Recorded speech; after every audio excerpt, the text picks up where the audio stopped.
وہ بھی جلسے میں شریک ہے۔ اس نے یہ بات سنی، نہیں معلوم رات کی کون سی گھڑی تھی، گھر سے اٹھا، دیوار پھلانگی، اس کے گھر میں داخل ہوا، کس طرح اس نے دروازہ کھولا، چھرا ہاتھ میں لیا اور اس کو اٹھا کر فوراً ہی اس کے سینے میں خنجر گھونپ دیا اور کود کر باہر آ گئے۔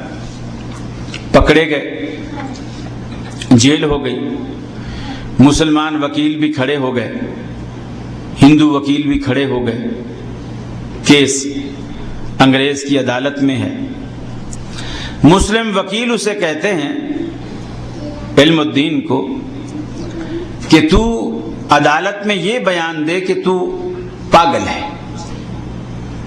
یا کم از کم اتنا بیان دے کہ تو اس وقت پاگل ہو گیا تھا اور تجھے دورے پڑتے ہیں جنون کے اور تجھے کچھ پتہ نہیں چلتا کہ تو کیا کر رہا ہے۔ تو اس طرح عدالت میں بیان دے تو تیری جان بچانے میں ہمیں بہت مدد ملے گی۔ وہ جب عدالت میں گیا، جج نے کہا بھئی تو نے قتل کیا ہے اسے؟ جی ہاں میں نے قتل کیا۔ کیا تو پاگل ہے؟ پاگل ہے کہ تو نے ایسا کام کیا ہے؟ دیوانہ ہے؟ اب وکیل اس کو کونیاں مار رہے ہیں کہ تو کہے میں پاگل ہوں، اس وقت میں پاگل اور دیوانہ ہو گیا تھا۔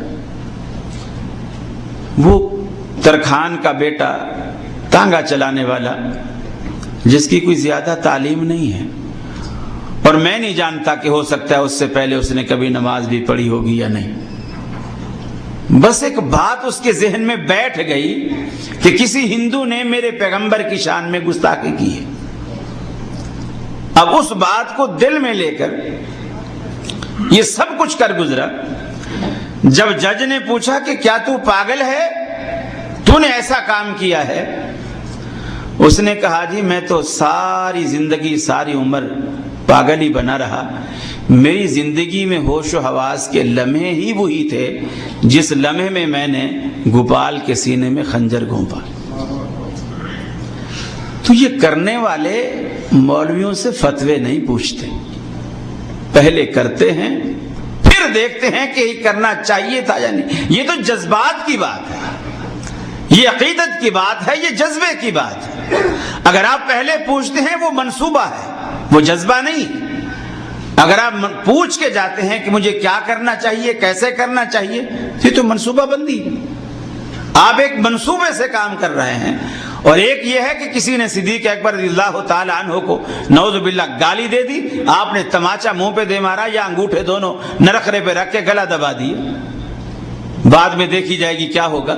تو یہ جذبات ہے، اور جذبات پر جب انسان قابو نہیں رکھ پاتا تو شریعت میں بھی اس کی گنجائش ہے، شریعت میں بھی اس کی گنجائش ہے۔ چنانچہ حضرت سعد رضی اللہ تعالی عنہ کے بارے میں آتا ہے، ایک جگہ محفل میں بیٹھے ہوئے صحابہ کرام سے کہا لو رأیت رجلا مع امرأتی لأضربہ بالسیف، اگر میرے اندر اللہ نے اتنی غیرت رکھی ہے، اگر میں اپنی بیوی کے ساتھ کسی مرد کو دیکھ لوں لأضربہ بالسیف، اس کا فیصلہ تو پھر میری تلوار کرے گی۔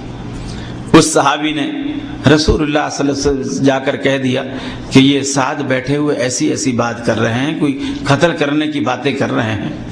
رسول اللہ صلی اللہ علیہ وسلم نے سنا تو فرمایا انظروا الی غیرت سعد، یعنی یہ نہیں کہا کہ سعد کو بلاؤ، میں اسے سمجھاؤں، اسے روکوں، اسے ٹوکوں کہ یہ تو قانون ہاتھ میں لے رہا ہے، اگر تو ایسا دیکھے گا بھی تو عدالت کی طرف تجھے رجوع کرنا چاہیے، یہ نہیں کہا، بلکہ جس نے شکایت کی اس کے سامنے صحابہ کرام سے کہہ رہے ہیں انظروا الی غیرت سعد، ارے سعد کی غیرت کو دیکھو کتنا غیرت مند ہے۔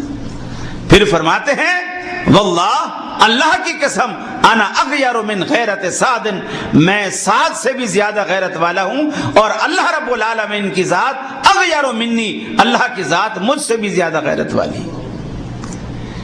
یہ غیرت کا تقاضا ہے۔ ہمیں کیا کرنا چاہیے یہ غیرت خود بتائے گی کہ اسے کیا کرنا چاہیے، لیکن غیرت کب بتائے گی؟ جب ہمارے دل میں، ہمارے ایمان میں، ہمارے سینے میں غیرت موجود ہوگی۔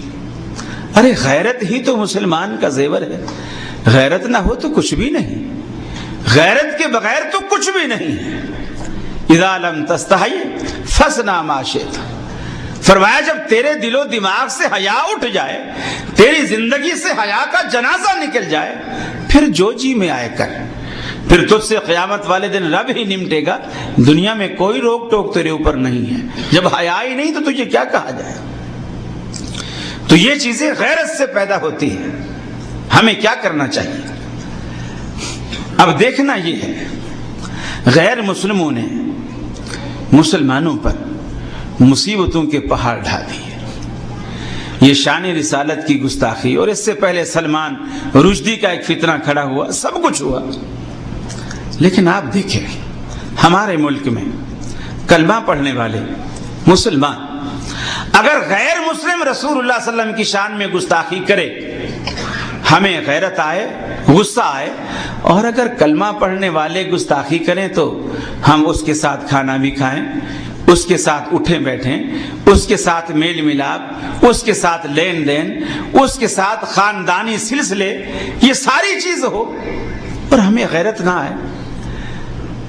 رسول اللہ صلی اللہ علیہ وسلم کی حرمت صرف یہی نہیں کہ غیر مسلم اگر گالی دے تو ہم اس کا گلا دبا دیں اور مسلمان کچھ بھی کرتے پھریں۔ میں آپ سے چھوٹا سا سوال کرتا ہوں، یہ جو مسلمانوں کے چہروں پر داڑھی ہے،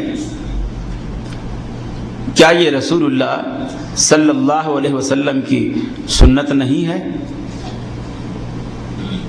کیا یہ رسول اللہ صلی اللہ علیہ وسلم کی سنت نہیں ہے؟ یہ جمعہ کا خطبہ نہیں ہے، آپ بول سکتے ہیں، کیا یہ سنت رسول ہے؟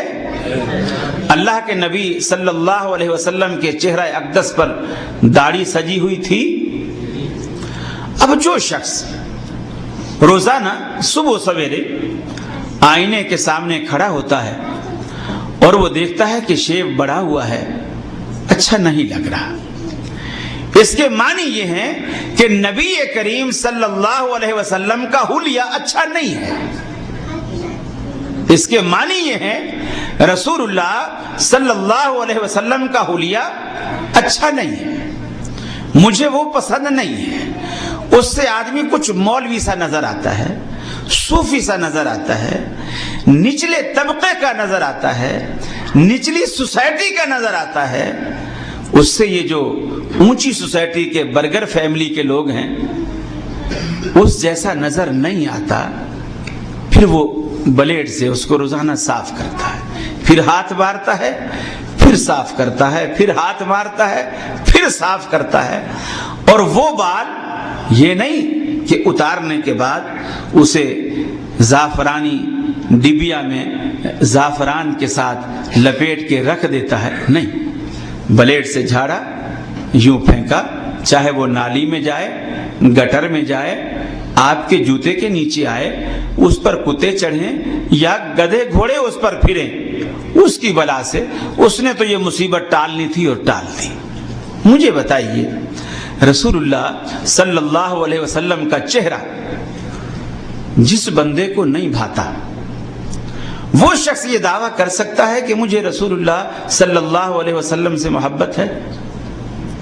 جس بندے کو اللہ کے نبی کی شکل نہیں بھاتی، دیکھیے یہ دعویٰ ہی غلط ہے۔ ایک شخص کہتا ہے کہ فلاں میرا محبوب ہے، فلاں میری محبوبہ ہے، اس کے معنی یہ ہے اس کی ہر چیز مجھے پسند ہے، اس کی آنکھ، اس کی ناک، اس کے ہونٹ، اس کے رخسارے، اس کی رنگت، اس کا لباس، اس کا زیور، اس کی چال ڈھال، اس کا بولنا، اس کا دیکھنا، اس کا کھانا، اس کا پینا، اس کا آنا، اس کا جانا، سب کچھ اسے اچھا لگتا ہے۔ یہ ہے محبت۔ اور ایک شخص کہے مجھے اس سے محبت ہے، بہت پیار ہے، لیکن اس کی شکل سے نفرت ہے۔ یہ کیسی محبت؟ ارے محبت پہلے ہوتی شکل سے ہے، یہ کیسی محبت ہے جو شکل سے نفرت ہے؟ تو یہ بھی توہین کا ایک پہلو ہے، توہین کا ایک پہلو ہے۔ رسول اللہ صلی اللہ علیہ وسلم نے جتنے احکامات صادر فرمائے، ایک مسلمان پر جتنی چیزیں حلال فرمائیں، جتنی چیزیں حرام فرمائیں، ہم اگر ان کی پابندی نہ کریں، اوامر و نواہی کا خیال نہ کریں، تو یہ بھی